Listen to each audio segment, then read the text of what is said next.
Welcome to Founders Future, a podcast powered by Closers.io, where we dive into the journeys of innovative entrepreneurs and explore the road ahead for them and their companies.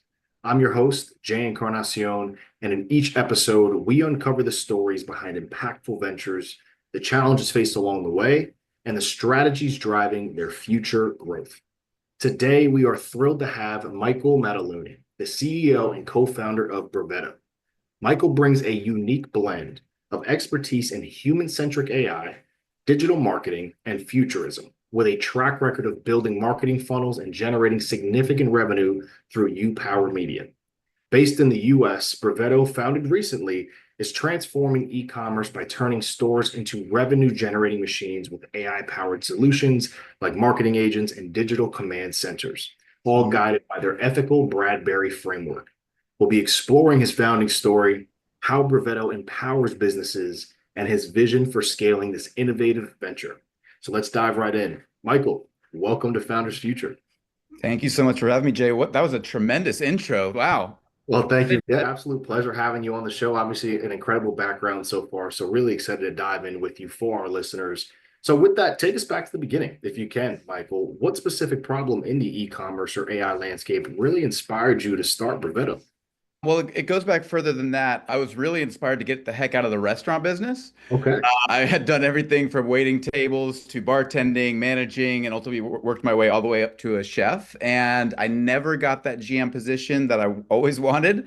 And I felt like I was at a kind of a brick wall, very frustrated. I actually literally remember being in tears in the office one day, just crying because I was like stuck in this place for 12 hours a day and I just wanted to get out. And I remember being on the phone with my wife and I was just like, I've got to figure this out.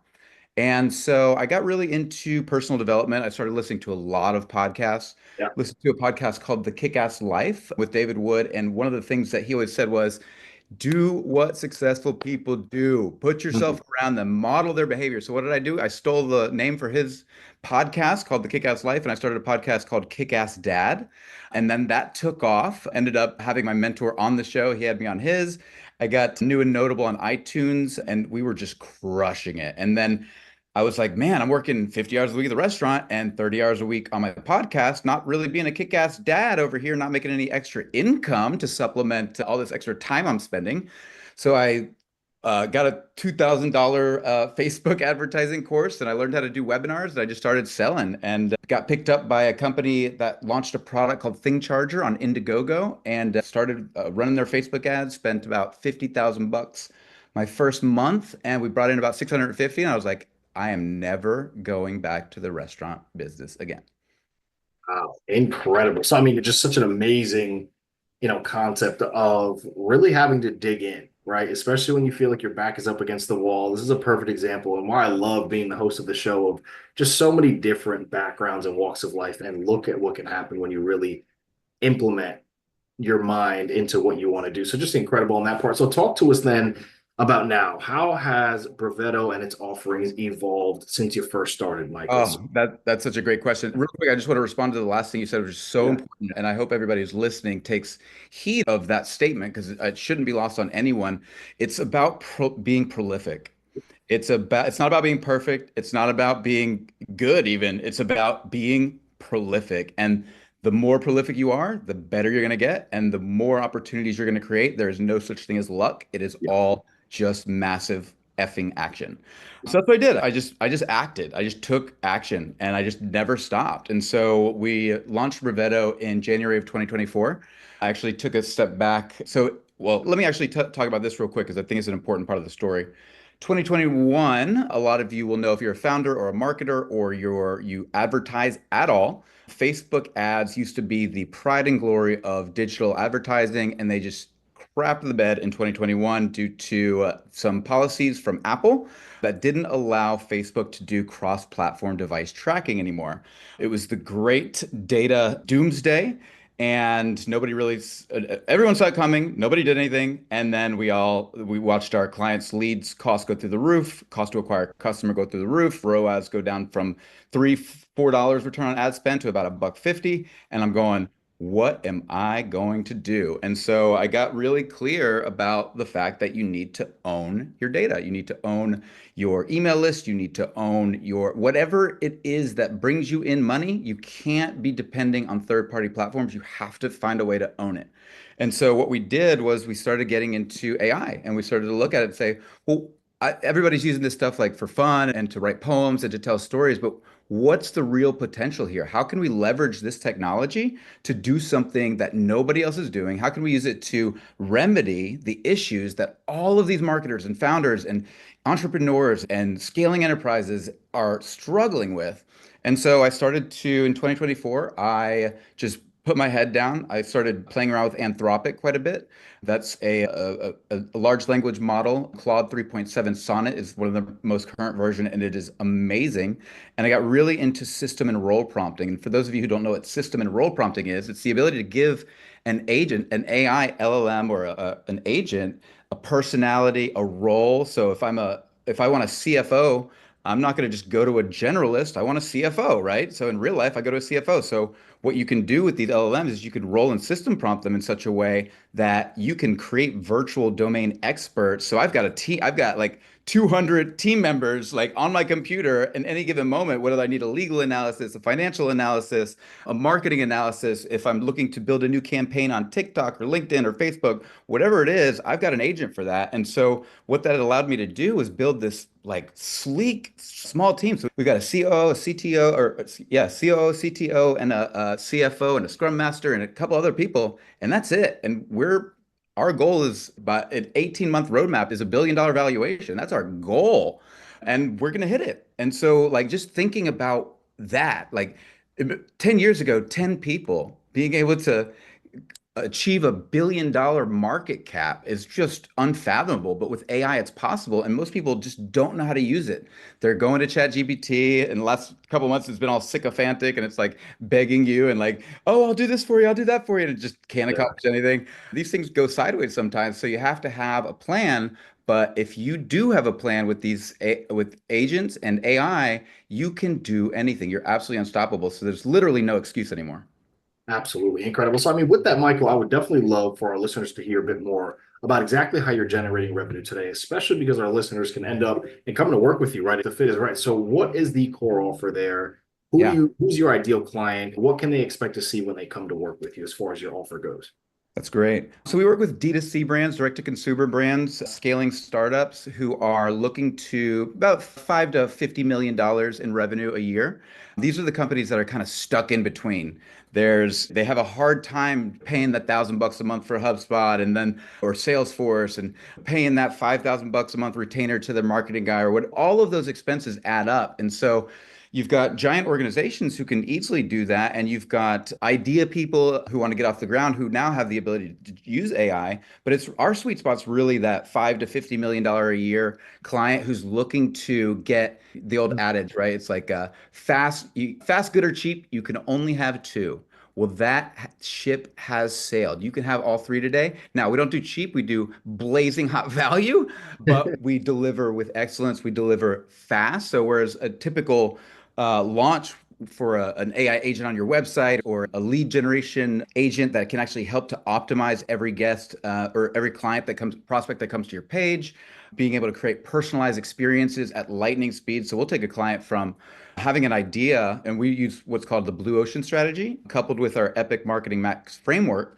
And so we're able to take this idea of the blue ocean strategy, which is understanding how to differentiate yourself in the marketplace, understanding the unique psychographics of your target audience so that you can then create products, build services, make offers that stand out from the pack. So if you think about Apple, think different, right? That campaign in I think it was the 80s, maybe. Yeah, I'm aging myself here. It was a way for Apple to differentiate itself in the marketplace with the Macintosh because they were able to say, look, we don't want everybody. We're not trying to talk to everybody. We want you because you think different, right? And I'm like, ooh, I think different. that they're talking to me. Whereas I wasn't, that was a customer that was they were fighting for before. Now they're not fighting for that customer. They've created a new avatar for themselves and for their business. And so another good example would be Cirque du Soleil, right? A lot of adults had no interest in going to the circus. A lot of adults really didn't go to watch gymnastics, but they put the two together and they created something new. And so they say there's nothing new under the sun, and I think that's right, but there's always, I think of it the difference between creation and recreation, right? So you're recreating always. So always be looking for on the edges of the of your vision. What are the things that you could put together that nobody else has thought of yet? And I'll tell you what, AI is freaking great at it.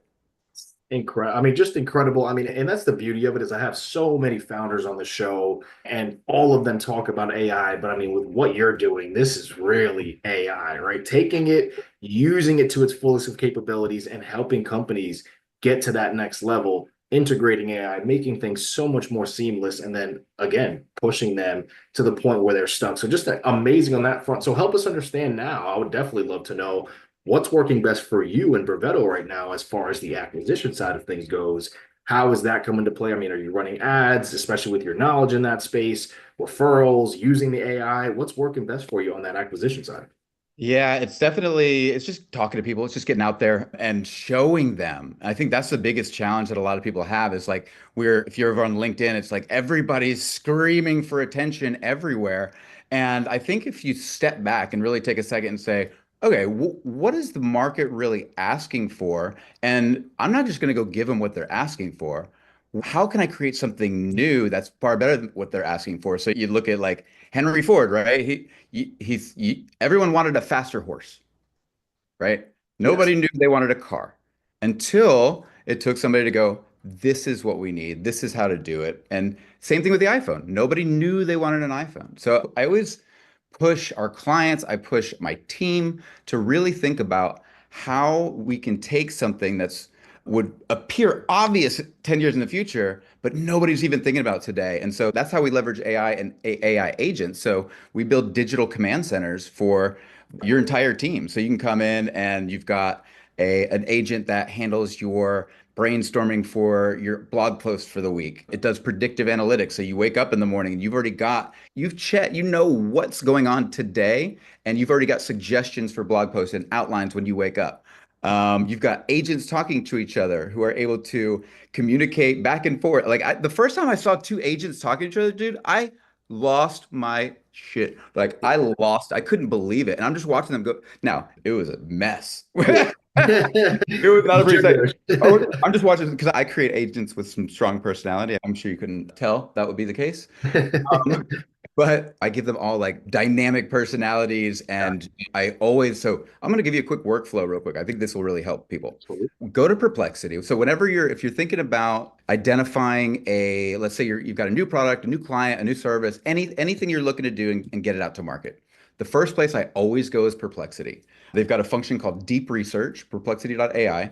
And so I'll create what's called a space. It's like a project. And then I'll just say, give me everything you can possibly find out about this industry. I want to know everything about the demographic, the psychographic. I want to know the competition, the pain points, the struggles, everything. I want to know it all. So I'll take that and then I'll go over to Claude. And now we do this in our own UI interface now, but when I was building all this in 2024, when I dropped off the face of the planet and to Yep. all my clients, and I was just like, 2024 was like rebuilding year. Like I did nothing but system prompt and buy AI domains. I bought like $125,000 in AI domains. And so I'll take that and I'll go over to Claude and I built a system prompt that's optimized for exactly how you should be prompting these types of agents. And I've got a builder, so I'll drop all that information in there. I'll say, I want a marketing assistant to help me crush it for this client. I want you to give me blue ocean strategies. I want the 4 action frameworks. I want massage frameworks. I want all those. So I'll take all of that information, drop it in there and say, give me the baddest ass agent you can for this particular industry in this niche based on what their potential for their blue ocean strategy could be. So Mm. then I'll build that out. And then anytime that I've got a client that wants to use that, then I'll just drop it in there and it will just jam out incredible pieces. And then I can take that and say, okay, I want a landing page for this. And then I go drop it into my landing page builder that's got all of the information from Perplexity about the best landing pages, the best UIs, the best UXs, and then I'll take it from there and put it in my Vercel VO builder to build, or yeah, my Vercel VO builder to build a landing page. And then it'll give you the perfect prompt, perfectly optimized for Vercel VO, which you could just drop it in there. And then you've got a page built for, you're watching the code come across the screen. Brr, brr, brr. So you're building pages. So I can take somebody from who has an idea to a blue ocean strategy to a landing page to a high converting funnel in about 2 hours. And that's today. Tomorrow, what we're building is all of those agents connected so that I can put in the first prompt and watch it along the way and make any adjustments that I want that I see fit. And it just goes, and then in about 3 minutes, you went from idea to landing page. That is an absolute game changer. I mean, that is mind blowing, and hopefully our listeners are tuning in there because this can truly change business forever. I mean, forever to have this type of speed and efficiency. So, I mean, with what you're doing, I mean, are you even doing anything around ads, or is it just simply what you're doing and pushing the information out there working best? We're still building the scaffolding. So I've got, like I told you, I have 8 team members on Rivetto, and we plan Yeah. on capping out at 10. I don't foresee us going much above 10, but we've got everybody flying in. We've got our company retreat. It's basically our launch retreat next Tuesday and Wednesday, the 13th and 14th. And so we've got quite a few case study clients that we're working with. We're building out their agents, but we're just trying to understand deeply what their use cases are, what their needs are. And then we're gonna blast it, man. I'm going LinkedIn, I'm going Facebook, I'm going YouTube, I'm going Google, I'm Oh, going everything. And now you've got, so we also do headless Shopify. So we okay. use Shopify as our e-commerce engine, and then we'll build custom sites on top of that. So you've got beautiful, incredible, personalized digital experiences on the front end, and then you've got Shopify's just seasoned, performant e-commerce engine on the back end. And that is just, I found that to be just a like it's Yeah. explosive. Amazing. So yeah, we're gonna be doing it all, and yeah, it's been about a year and a half to get here, and now our case studies are happy, and now we're ready to take this thing to the moon. It's in grow mode now. I love it. I mean, I absolutely love it. And obviously, the sales process, you have that team of 8. You really have a good system now. So, I mean, talk to us about any bottlenecks that you're thinking about right now, especially with everything you have going on, whether it is lead gen or converting those leads or delivering services to your current capacity. What are you thinking about on that side of things? Yeah, bottlenecks right now are that we are undercapitalized. So Mhm. we've got our team is like working 2 jobs and they're doing this and the other. So like getting them out of their jobs, because I was able to put a good amount away. So I was able to like really dive into this.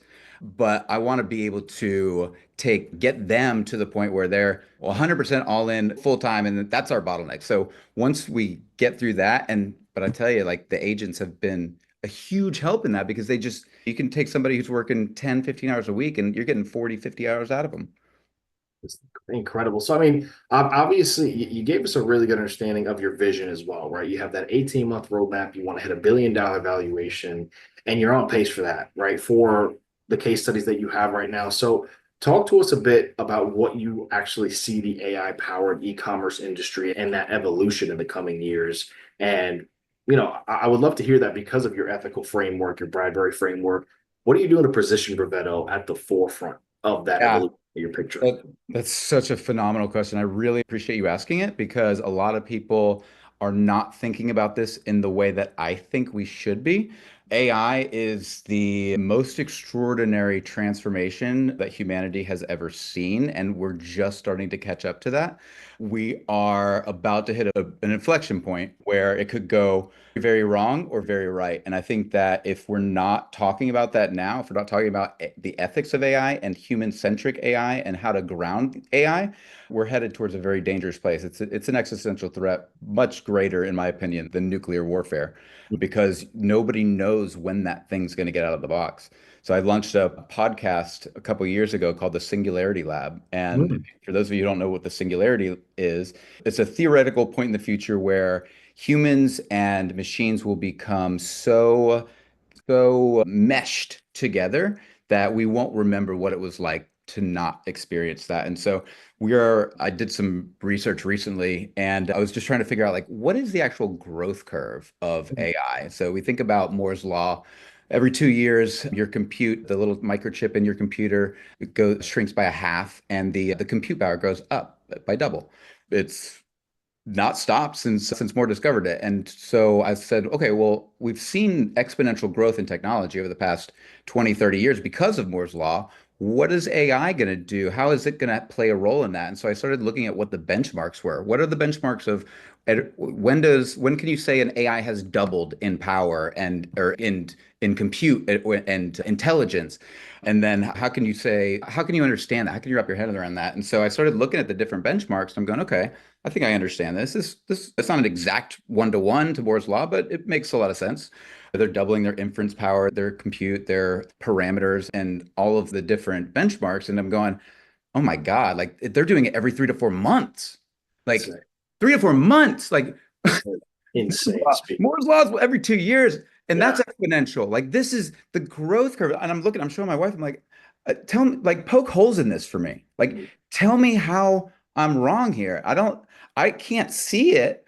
But and so she's like, well, have you looked into any experts? Have you gone to the universities? I was like, I'll do that. I'll look at private and public. So I go and start doing some research, and you've got in the public sphere, you've got Goldman Sachs saying, oh yeah, GDP is going to be AI is going to contribute to about 2.3 to 5% increase in GDP over the next 5 years. I'm going, that's not okay. They must have better math than me. I'm not good at math, so I'm gonna have to go do some calculations. And then I go look up. I think it was Stanford and Mhm. Stanford's economics department. They're saying the same thing, like 2 to 4%. And I'm like, I've never heard the university system and the hedge funds singing the same tune. I'm like, something is fishy, and I don't want like it's. I don't think it's like a conspiracy, but something is off about these calculations. Who is making them and why? And I didn't get to the bottom of it, but I triple checked my numbers. I'm like, this is not. They are not taking this into consideration. The exponential nature, and that's the basis of the singularity. Right. Once you hit an exponential peak or an exponential point, an inflection point, it goes from to and you're like, how do you prepare for that? How do you prepare humanity for that? How do you prepare society for that?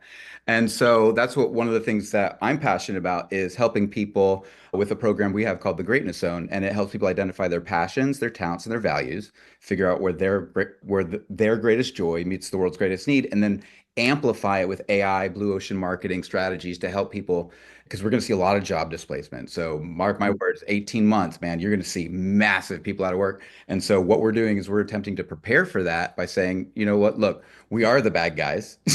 We are the Yeah. guys that are going in there and agentifying entire workflows and getting rid of gatekeepers who are stifling departments within legacy organizations. Like we're responsible for that. So we need to be responsible for that. Right. And it's like, that's what I think is so important for any company that is getting into AI. It's like on our team, you don't lose your job if an agent replaces you. If you get a bonus if you replace a job that you do with an agent, right? So Jeez. it's like we've got to shift the scarcity mindset and start thinking about abundance because we are in a position with AI to truly change the world and deliver on. We don't have a food problem in this world. We have a logistics problem. We have a shipping problem. We have, and so we have a tariff problem, right? So it's like we've got to, as private citizens and individuals, we've got to, and I do believe in lobbying the government, but I know that they're so slow. They're not keeping up with this. It's happening at a breakneck speed. That it was 2021, I think, when Zuckerberg was in front of Congress, and I think it was Orrin Hatch. He's like, Mr. Zuckerberg, I noticed that it's free. Facebook's free. How do y'all make any money? And he's like, we sell ads, Senator. And it's like, what did what about channel like NBC, ABC, CBS? What did you think about that, Orrin Hatch? Like they don't charge you anything. Like, and it's just like mind-boggling that you've got people who are in their 70s, 80s in running the country, and they have not a clue about what's about to happen. And so I do think it's up to the entrepreneurs, the visionaries, the innovators to say, you know what, look, I'm going to go make a killing at what I do, and I'm going to 10x what I get with what I give. And I think that's going to be the cool thing that we get to see as long as we have enough voices singing that tune. Absolutely incredible. I mean, I could sit here and talk to you all day about this because I'm just enamored by AI, where we are with it. And it truly is the future, right? As you mentioned, 18 months from now, this world is going to be completely different and it's just going to keep going that way. So, I mean, just truly an honor, a pleasure having you on the show, Michael. I have one more question for you. to wrap us up here for our listeners. I can't wait to hear it just because of the amount of passion, intelligence, drive that you have. What kind of advice can you offer for our listeners tuning in right now? Other founders, entrepreneurs who want to see that success that you've seen, have that drive that you have. What do you have for them before we wrap up? Go to your browser window on your computer, and I want you to type in role and system prompts Anthropic. And I want you to read what a role and system prompt is. It's a very simple explanation. And if you look at it and you read that three paragraphs, you're going to go, the light bulb's going to go off, and you're going to go start building AI agents inside of Claude or however you wherever you want to build them, because you can literally turn yourself into 10 people today in like 4 hours. You can increase your productivity and your efficiency and your effectiveness. Now, be careful. You can go down a rabbit hole. I have. Yeah. But what I ended up building was the scaffolding for this entire business. And we own 1,030 .ai domains across 9 different industries. So we have all of these verticals that we're now able to identify, and they're all SEO optimized. So every domain name that I bought was based on that. So the domain, I think of it like Monopoly, like digital real estate. So it's like right now, the 125K that I put into .ai domains is now estimated at like 3.7 million, but that is just digital real estate. What happens when you put a house on it? What happens when you put a hotel on it? Because they're all SEO optimized, so they're all keyword rich. So when people type in these keywords and they're looking for a solution, now I've got the data to say, hey, I know what solution they're looking for. I'm going to build an agent for that. I'm going to have it up in 2 hours with a landing page and an opt-in form and deliver just massive value across 1,000 different verticals. So we are ready. I love it. I absolutely love it. Well, with that right there, that is going to wrap up another inspiring episode of Founders Future. I mean, Michael, I can't thank you enough for joining us on the show, sharing the incredible journey that you're on and your insights. Again, clear as day, just the passion that you have, how smart you are, and why you're seeing the success that you're seeing. I can't wait to continue to follow your journey. I know you're going to do some incredible things, and I will be keeping a keen eye on everything you're doing. So just again, thank you so much for joining us on the show today. To our listeners, if you enjoyed this episode, which I know so many of you have, as did I, don't forget to subscribe to Founders Future wherever you listen to your favorite podcasts. You can also check out Brevetto at brevetto.com to learn more about their AI solutions and the Bradbury framework. And follow Michael on LinkedIn at linkedin.com/in/Michael Mataluni. For more resources and insights, visit closers.io, where we're dedicated to helping businesses accelerate their growth through trained appointment setters and world-class marketing systems. Until then, keep climbing, and we'll see you on the next one.